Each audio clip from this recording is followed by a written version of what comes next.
हर एक इंसान के पास 5 प्रकार के मेडिक्लेम पॉलिसीज होने चाहिए। अगर आप जानना चाहते हो ये कौन से हैं और क्यों होना चाहिए, कैसे होना चाहिए, तो ये वीडियो अंत तक देखिए। नमस्कार, मैं हूं आपका हैप्पीनेस कोच और cash flow educator Ajit Vidyadharan.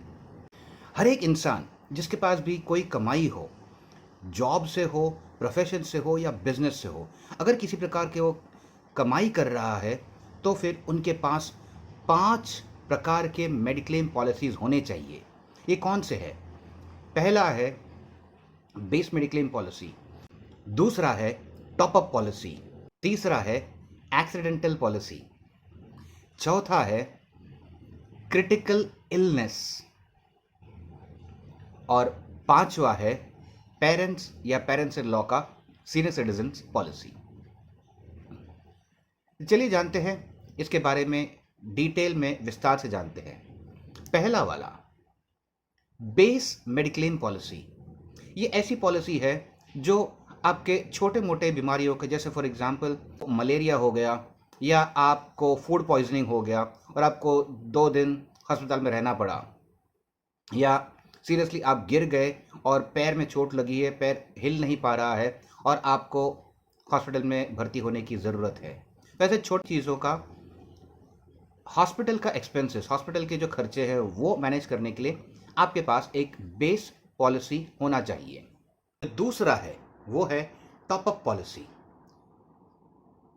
उदाहरण के लिए अगर कोई बेस पॉलिसी 5 लाख की पॉलिसी अगर 8,000 में आ रही है, तो ये जो टॉप अप पॉलिसी है वो 1 करोड़ की पॉलिसी आपको 5,000 में मिल सकती है। तो छोटे से प्रीमियम में बहुत बड़ा कवरेज मिलता है टॉप अप में।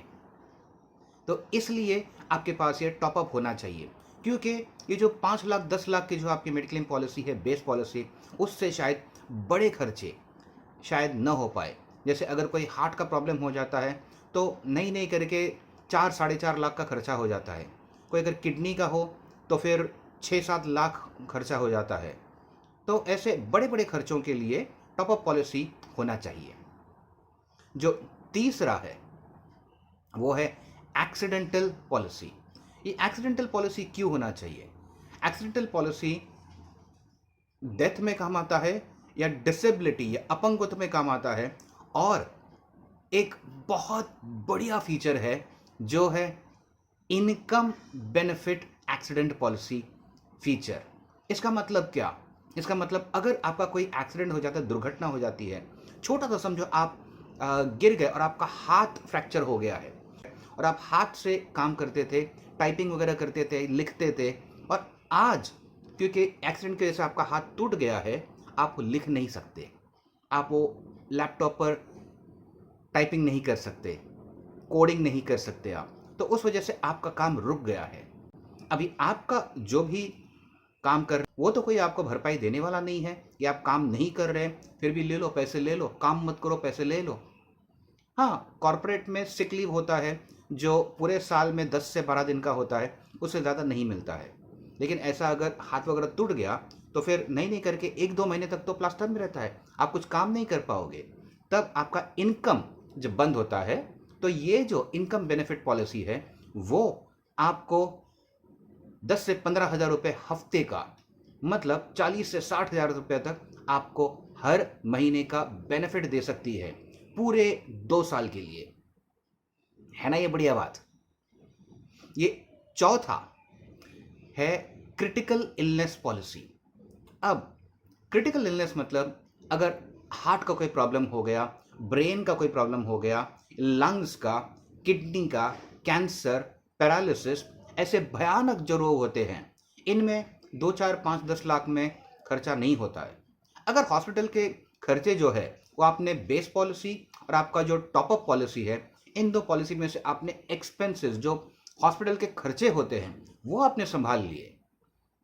लेकिन क्रिटिकल इलनेस में होता ये कि कई महीनों तक, कभी कभी 2, 4, 6 महीने, कभी कभी सालों तक आप फिर से नॉर्मल नहीं हो पाते या नॉर्मल काम नहीं कर पाते। तो उस वक्त पे जो 3 महीने 6 महीने आप काम से दूर रहे। आपको अपंग तो नहीं आया है, लेकिन क्रिटिकल इलनेस है, आपका हार्ट सही से काम नहीं कर रहा है या ब्रेन बराबर से फंक्शनिंग नहीं हो रहा है, तो उस वक्त पे आप काम नहीं कर पाते। तो उस वक्त पे क्या हॉस्पिटल में खर्चा करने की ज़रूरत नहीं है। हॉस्पिटल में जो 10-15 दिन रहना था वो आप रह के खर्चा आपका मेडिक्लेम में कैशलेस में हो गया। लेकिन आप जब फिर से घर पे आते हो तो ये 3 महीने 6 महीने साल भर जो आप घर पे रहते हो और आप काम नहीं कर पाते हो, तब आपके खर्चे रुकते हैं क्या? आपका जो सोसाइटी का मेंटेनेंस बिल है वो आपको सोसाइटी माफ़ कर देगी? ए नहीं भाई, आप तो बीमार है, आप सोसाइटी का मेंटेनेंस मत देना। आपका मोबाइल का जो बिल है वो एयरटेल या वोडाफोन कंपनी कहेगी नहीं भाई आप बीमार हो अभी मत भरो, ऐसा कहेगी नहीं। आपका जो राशन वाला है, किराना वाला है, वो आपको फुकट में देगा? नहीं। तो आपके ये जो भी खर्चे हैं, सभी खर्चे तो चालू रहने वाले हैं, लेकिन आपका जो इनकम है वो रुक जाता है। तो ऐसे समय में जो क्रिटिकल इलनेस में आपको 10 लाख 20 लाख एक लमसम अमाउंट दिया जाता है, जितने का भी हो, आपने 10 20 5 25 लाख, करोड़, 2 करोड़, जितने का भी आपने क्रिटिकल इलनेस पॉलिसी लिया है, उतना आपको पूरा का पूरा मिल जाता है। उदाहरण के लिए, जैसे किसी ने क्रिटिकल इलनेस पॉलिसी लिया है और उनको पैरालिसिस हो जाता है, तो इमीडिएटली तुरंत मेडिक्लेम कंपनी आपको आपका जितने का भी क्रिटिकल इलनेस इंश्योरेंस प्लान आपने लिया है, समझो आपने 25 लाख का लिया था, तो 25 लाख पूरे आपको एक शॉट में दिया जाता है। जितनी का भी इंश्योरेंस पॉलिसी हो क्रिटिकल इलनेस वाला, तो वो मेडिक्लेम कंपनी आपको उतने पैसे लंपसम दे देती है एक साथ में। इससे आप काम नहीं कर पा रहे, फिर भी घर का खर्चा चल रहा है, कम से कम मन को शांति है, घर वाले चैन से सो सकते हैं, चैन से खाना पीना खा सकते हैं, सही जिंदगी जी सकते हैं। इसलिए ये क्रिटिकल इलनेस पॉलिसी ज़रूरी है। ये था चौथा। और पांचवा जो है वो है सीनियर सिटीजन पॉलिसी, यानी अपने माता पिता का या अपने सास ससुर का पॉलिसी होना चाहिए। क्यों? क्योंकि जैसे जैसे उम्र बढ़ती है वैसे वैसे बीमार होने की संभावना बढ़ती है, वैसे वैसे गिरने की और चोट लगने की संभावना बढ़ती है, वैसे वैसे अपने जो अंग के की जो ताकत है वो कम होती है, रोग प्रतिरोध शक्ति है वो कम होती है, इम्यूनिटी कम होती है, उस वजह से ज़्यादा बीमार पड़ने के चांसेस है। और इसलिए सीनियर सिटीजन पॉलिसी होना चाहिए। अगर नहीं हो तो उनका जो भी खर्चा होता है हॉस्पिटल का, मेडिकल का, वो पूरा आपको अपने जेब से देना पड़ेगा। तो आपकी जेब से वो पैसे न जाए, इसके लिए ये पांचवा होना चाहिए। तो आज हमने देखा 5 तरह के मेडिक्लेम पॉलिसीज जो आपके पास होने चाहिए। पहला, बेस मेडिक्लेम पॉलिसी। दूसरा, टॉप अप पॉलिसी। तीसरा, एक्सीडेंटल पॉलिसी। चौथा, क्रिटिकल इलनेस पॉलिसी। और पांचवा, सीनियर सिटीजन्स या पेरेंट्स और इन लॉज की पॉलिसी। तो ये पांचों मेडिक्लेम पॉलिसीज हर एक के पास होनी चाहिए। और अगर ये है आपके पास में, बहुत बढ़िया। नहीं तो जो भी आपके पास मिसिंग है, समझे आपके पास बेस पॉलिसी है पर टॉप अप नहीं है, तो टॉप अप ले लीजिए। अगर आपके पास बेस है, टॉप अप है, दोनों है, पर क्रिटिकल इलनेस नहीं है, क्रिटिकल इलनेस ले लीजिए। जो भी इन पांचों में से मिसिंग है उसका प्रबंध आपको करना है।